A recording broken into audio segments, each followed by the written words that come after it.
राहेल नाराज होकर कक्षा से बाहर चली गई। उन्हें विश्वास नहीं हो रहा था कि श्रीमती गर्ट्रूड ने उन्हें गृह कार्य देने के लिए सभी दिनों में से आज का दिन चुना है। वह पहले से ही गणित से नफरत करती थी और वह असाइनमेंट से नफरत करती थी, लेकिन जिस दिन उसे बच्चा संभालना था उस दिन उन्हें जोड़ना लगभग अनुचित था। वह दालान में चलते हुए कराह उठी, अन्य असंतुष्ट, उत्साहित या निष्क्रिय किशोरों से भरी। आपको ऐसा क्यों लग रहा है कि आपको कब्ज है? उसकी सबसे अच्छी दोस्त सैली ने मुस्कुराहट के साथ पूछा। आपको क्यों लगता है? रेचल जानती थी कि सैली सिर्फ चिढ़ा रही है। राहेल के लिए दाई के रूप में कुछ अच्छी नकदी पाने का यह एक अच्छा अवसर था, लेकिन समय बिल्कुल गलत था। स्कूल के बाद बस अपना होमवर्क करें ताकि आपके पास रात में बच्चों की देखभाल करने का समय हो। सैली ने एक उचित मुद्दा उठाया, लेकिन राहेल ने अभी भी अपने दोस्त को देखा जैसे वह पागल थी। दिन में उनका गृह कार्य कौन करता है? इसके अलावा आप और मैं दोनों जानते हैं कि ग्रेसन कितने भरे हुए हैं। जब मैं बर्गर किंग में काम करता था तो आज रात अकेले बेबीसिटिंग से मुझे प्रतिदिन के आधार पर कहीं अधिक मिलेगा। वे भी सुपर खौफनाक हैं, कम से कम मैं यही सुनता हूँ। उन्हें नहीं, वे ठीक हैं, जहाँ तक मैं बता सकता हूँ यह बच्चे हैं जो मुझे रेंगते हैं। सैली उसकी बात पर हंस पड़ी। राहेल ने मुंह फेर लिया। उस बयान में इतना मजाक क्या था? आप जानते हैं कि आपके लिए यह स्वीकार करना कितना अजीब है कि 10 और 8 साल के बच्चे खौफनाक होते हैं और फिर भी उन्हें पालना चाहते हैं। यह कितना बुरा हो सकता है। वे शायद वैसे ही हकदार हैं जैसे सभी अमीर बच्चे हैं। साथ ही वे एकांत में लगते हैं और उनके कई दोस्त नहीं हैं। मेरे पास होना उनके लिए अच्छा हो सकता है। राहेल की सहेली ने उसे जानबूझकर देखा, जिससे वह टूट गई। ठीक है, राहेल ने हाथ उठाया। मैं मुख्य रूप से पैसे के लिए ऐसा कर रहा हूँ, इसलिए नहीं कि मैं 2 अमीर बच्चों के बारे में लानत देता हूँ। कहा जा रहा है मैं दोनों क्यों नहीं कर सकता? काफी उचित। अगर आप कल 0 नहीं देना चाहते हैं तो बस अपना होमवर्क करें। राहेल के पास एक शानदार विचार था, लेकिन सैली ने उसे हरा दिया। नहीं, उसने कहा, मैं यह तुम्हारे लिए नहीं कर रही हूँ। राहेल ने मुंह फेर लिया। उस रात के बाद वह आखिरकार जाने के लिए तैयार थी। युवा किशोर ने अपना सर्वश्रेष्ठ औपचारिक आकस्मिक पोशाक पहना और नीचे की ओर चल दिया। माँ, पिताजी, मैं बंद हूँ। एक अच्छी छाप बनाओ, प्यारी। उसकी माँ, जो अपने पिता के साथ सोफे पर बैठी थी, समाचार देख रही थी, ने उससे कहा। अपने सबसे अच्छे व्यवहार पर रहो, पिताजी ने कहा। बिल्कुल। मैं अपने सबसे अच्छे व्यवहार पर कब नहीं हूँ? उसके माता पिता दोनों ने उपहास किया। राहेल ने अपनी आंखें घुमाई। राहेल को ग्रेसन हवेली तक पहुंचने के लिए दूर नहीं जाना पड़ा क्योंकि वह जगह से सिर्फ 1 ब्लॉक दूर रहती थी। यह शहर की सबसे बड़ी इमारत थी और वह स्कूल, अस्पताल और सुपरमार्केट की गिनती कर रहा था। वह गेट पर पहुंची और वहां गार्ड को देखा। वह एक उग्र दिखने वाला आदमी था। नमस्ते, मैं। उसने शुरू किया, लेकिन इससे पहले कि वह कुछ और कह पाती, वह आदमी खुल गया गेट। उसने हवेली की ओर भागने से पहले उसे अजीब तरह से देखा। राहेल को बगीचे में रोशनी की संख्या और परिसर की लैंडस्केपिंग पसंद थी। बहुत सारे लाल फूल थे, विशेष रूप से गुलाब, और रोशनी मंद लेकिन विविध थी। गेट से मुख्य घर तक की दूरी उसके घर से ग्रेसन तक जाने में लगभग उतनी ही लंबी थी। ग्रेसन के बारे में किसी को ज्यादा जानकारी नहीं थी। वे 4 साल पहले शहर चले गए और बहुत अमीर लग रहे थे, लेकिन वे भी अशुभ लग रहे थे। घर के कुलपति केल्विन ग्रेसन एक सुंदर और करिश्माई व्यक्ति थे, जो लोगों के साथ बहुत अच्छे थे, लेकिन हमेशा अपने बारे में बहुत अधिक प्रकट न करने का एक तरीका ढूंढते थे। कम से कम यही राहेल के पिता ने हमेशा कहा था। कैरोलीन ग्रेसन उनकी पत्नी एक शाही महिला थीं, जो उत्कृष्ट स्वाद और शिष्टता से ओतप्रोत थीं। वह हमेशा राहेल और उसके परिवार के प्रति दयालु थी, जहां तक किशोर जानता था, और राहेल की मां उसे बहुत पसंद करती थी। हालांकि उसके माता पिता इस बात से सहमत थे कि उसने वेडन आने से पहले अपने निजी जीवन या परिवार के जीवन के बारे में कभी बात नहीं की। उस परिवार की सबसे अनोखी बात थी निःसंदेह बच्चे जेरेमी और माया। जेरेमी 10 वर्ष का था और माया 8 वर्ष की थी। जेरेमी दोनों में सबसे आगे थे और उनका उच्चारण विशेष रूप से प्रभावशाली था। आप बता सकते हैं कि वेर्डन जाने से पहले वह सबसे अच्छे स्कूलों में गया था, लेकिन उन्होंने जोर देकर कहा कि वह होम स्कूल गया है। माया बहुत संयमित थी, लेकिन अगर आप राहेल से पूछें तो उसकी गेंद जैसी आंखें बहुत खौफनाक थीं। वह लंबी सैर के बाद शर्माते हुए दरवाजे पर पहुंची। अगर वह गेटमैन के लिए चिल्लाती तो क्या वह सुन भी पाता? राहेल ने दरवाजा खटखटाया और वह खुल गया। यंग जेरेमी उसके सामने खड़ा था, उसके चेहरे पर मुस्कान थी। हम इंतजार कर रहे हैं, मिस राहेल। उसकी मुस्कान के बारे में कुछ अजीब था, लेकिन राहेल ने इसमें बहुत ज्यादा नहीं पढ़ने का फैसला किया। कृपया अंदर आओ। नमस्कार जेरेमी, उसने बड़े कमरे में चलते हुए अभिवादन किया, जो एक दालान की तरह लग रहा था, और उसने घर के उस क्षेत्र को विस्मय में देखा। पवित्र राहेल ने बच्चे के सामने खुद को कोसने से रोकते हुए कहा। श्रीमान और श्रीमती ग्रेसन माया के साथ दालान में आई, जो उनके पीछे छिप गई थी। भगवान, वह डरावनी लग रही थी। आह राहेल, तुम यहाँ हो, श्री ग्रेसन ने उत्साह के साथ कहा। आने के लिए शुक्रिया। जब तक हम वापस नहीं आ जाते, हमें बस आपको बच्चों पर नजर रखने की आवश्यकता होगी। 1 या 2 घंटे की तरह होना चाहिए। श्रीमती ग्रेसन माया के कान में फुसफुसाए। लड़की किसी कारण से गुस्से में लग रही थी, और राहेल ने बाद में उससे इस बारे में पूछने के लिए एक मानसिक नोट बनाया। क्या तुमने मुझे सुना? मिस्टर ग्रेसन ने पूछा। ओह हाँ। हाँ सर, राहेल ने थोड़ा घबराते हुए कहा। घर इतना चमकीला और चमकीला था, जिसमें हॉल के केंद्र में विशाल झूमर जैसे फर्नीचर के कई कांच के टुकड़े, एक कांच का फूलदान, मूर्तियां और अन्य सामान थे। मुझे पता है कि यह थोड़ा अधिक है, पिता ने विशिष्ट डिजाइन का जिक्र करते हुए कहा, लेकिन आपको इसकी आदत हो जाएगी। कृपया मेरे बच्चों की देखभाल करें, श्रीमती ग्रेसन ने राहेल से कहा। राहेल ने सोचा कि महिला इतनी तनाव में क्यों थी, इस तथ्य के बावजूद कि वह कुछ घंटों के लिए जाने वाली थी। वे हैं विशेष बच्चे जिन्हें विशेष देखभाल की आवश्यकता है। जब तक वह तर्क के भीतर है, बस वह सब कुछ करें जो वे पूछते हैं, और उनके सनकीपन को शामिल करने का प्रयास करें।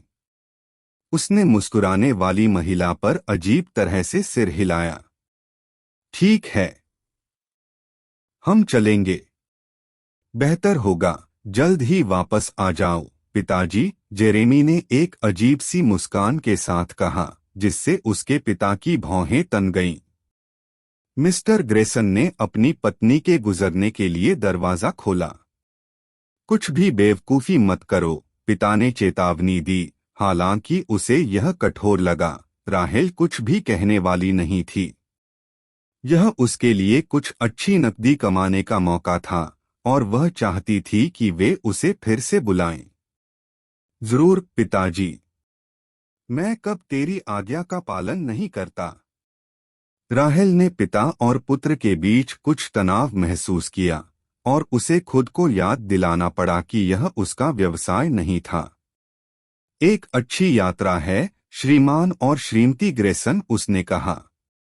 राहेल के दरवाजा बंद करने से पहले वे सभी ने हाथ हिलाया। वह बच्चों के सामने मुड़ी। वे एक दूसरे के बिल्कुल विपरीत थे। जेरेमी ने अपनी ठुड्डी को ऊपर रखा और उसकी मुद्रा सीधी थी। वह आत्मविश्वास से लबरेज लग रहा था, थोड़ा ज्यादा कॉन्फिडेंट भी। जिस तरह से उसने उसे देखा, उसमें कुछ असहज था, जैसे कि कुछ ऐसा था जिसे वह जानता था कि वह नहीं जानती थी। हालांकि माया बहुत आरक्षित थी। उसके कंधे झुके हुए थे और वह ज्यादातर बार फर्श पर देखती थी। जब भी उसने राहेल की ओर देखा, माया की आंखें कभी नहीं झपकीं। राहेल जानती थी कि यह एक बच्चे का वर्णन करने का एक अच्छा तरीका नहीं है, लेकिन वह भयावह लग रही थी। ठीक है बच्चों, चलो आपके माता पिता के दूर रहते हुए कुछ मजेदार करते हैं। राहेल ने बच्चों को यह विश्वास दिलाते हुए कि वे भी कुछ मजे कर रहे हैं, कुछ मौजमस्ती करने की योजना बनाई थी। तुम दोनों मुझे अपने आसपास क्यों नहीं दिखाते? मैं आपके और इस अद्भुत घर के बारे में और जानना चाहता हूँ, लेकिन यह बहुत बड़ा है। इसे मुझ पर छोड़ दो, जेरेमी ने पेशकश की।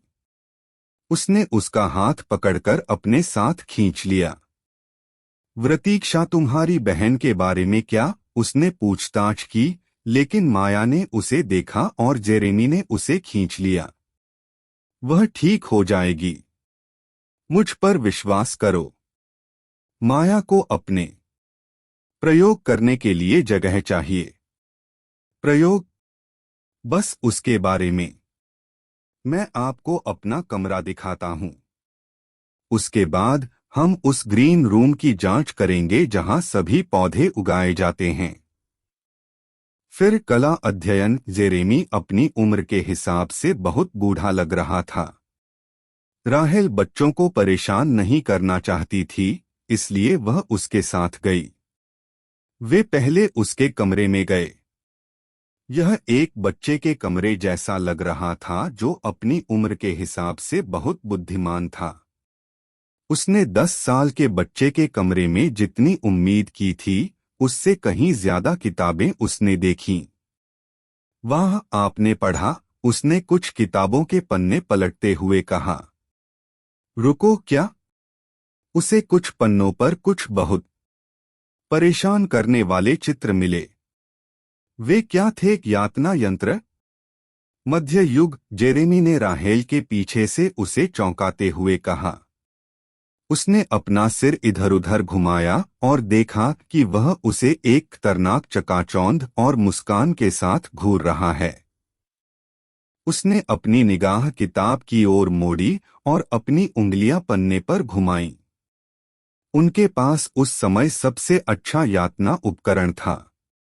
इतने सारे नवीन हथियार जिन्होंने इसे देखा, उनमें से किसी को भी डरा दिया। यातना को सहन करने वालों की तो बात ही छोड़िए। राहेल ने बात करते हुए बच्चे के चेहरे के भावों पर ध्यान केंद्रित किया। वह भयानक उपकरणों से मोहित लग रहा था।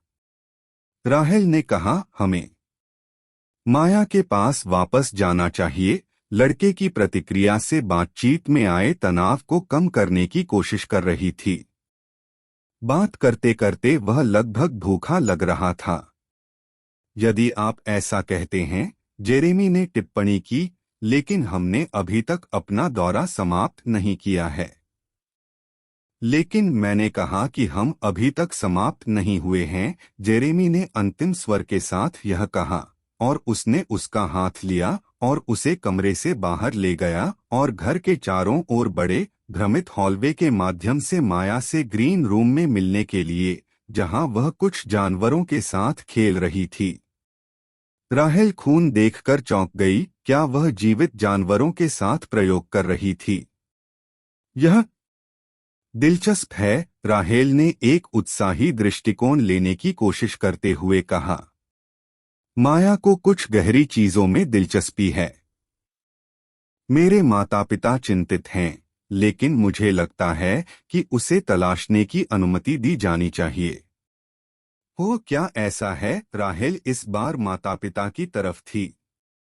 उनका उस तरह के व्यवहार के बारे में चिंतित होना सही था, लेकिन जो कुछ भी वह उसकी बच्ची नहीं थी। राहेल को केवल पैसे इकट्ठा करने और चुप रहने की जरूरत थी। क्या आप इस रहस्य को हमारे बीच रखेंगे? जेरेमी ने अपनी विशिष्ट अजीब लेकिन आत्मविश्वास से भरी मुस्कान के साथ पूछा। हाँ, राहेल थोड़ा भ्रमित था कि वास्तव में क्या हो रहा था। जब वह हो गई तो माया धो गई और उन्हें एकाधिकार और चेकर्स जैसे बोर्ड गेम खेलने में कुछ मजा आया। माया तनावग्रस्त और डरी हुई लग रही थी। वह जेरेमी के करीब रही। आखिरकार वे भाई बहन थे, इसलिए यह अपने आप में बहुत आश्चर्यजनक नहीं था। एस्ट्रिस्क एस्ट्रिस्क एस्ट्रिस्क राहेल की आंखें फटी की फटी रह गईं। लाइट बंद थी, लेकिन एक दिया जल चुका था। क्या हुआ था? उसे याद आया कि वे बोर्ड गेम खेल रहे थे और वह आखिरी गेम था। राहेल ने चारों ओर देखा। वह बता सकती थी कि वह बैठक में थी और वह सो रही थी। बच्चे कहाँ थे? उसने सोचा कि क्या वे बिस्तर पर गए होंगे। राहेल ने आंखें मूंद लीं। उसने इधर-उधर देखा, लेकिन बच्चे कहीं नजर नहीं आए। अगर वे मुझे इस तरह और इस जगह को एक गंदगी के रूप में देखने के लिए घर आते हैं, तो ग्रेसन मुझ पर पागल हो जाएंगे। राहेल ने जगह की व्यवस्था करते हुए चिल्लाया। वह रोशनी को चालू करने के लिए गई, यह सोचकर कि पहली बार में रोशनी क्यों बंद थी। उसने अनुमान लगाया कि जब वह गिर जाएगी तो वे उसे उसकी खातिर बंद कर देंगे। इतने अच्छे बच्चे। तभी वह किसी चीज पर फिसल गई और पीठ के बल गिर गई। राहेल खड़ी हो गई और उसने चारों ओर महसूस किया कि वह क्या गिर गई है। दीपक की रोशनी बहुत तेज नहीं थी, लेकिन यह अभी भी इतना स्पष्ट था कि उसे यह दिखा सके कि वह किस पर गिरी थी और उसके हाथ में क्या था। रक्त, राहेल ने सदमे में कहा। वह पीछे की ओर लड़खड़ा गई और फिर से खून के कुंड में फिसल गई। इस बार वह एक ठोस शरीर पर गिर गई। राहेल तेजी से मुड़ी, चौंक गई। उसका शरीर खून से लथपथ हो गया। वह जिस पर उतरी थी उससे दूर चली गई। बाप रे बाप! हे भगवान, उसने कहा।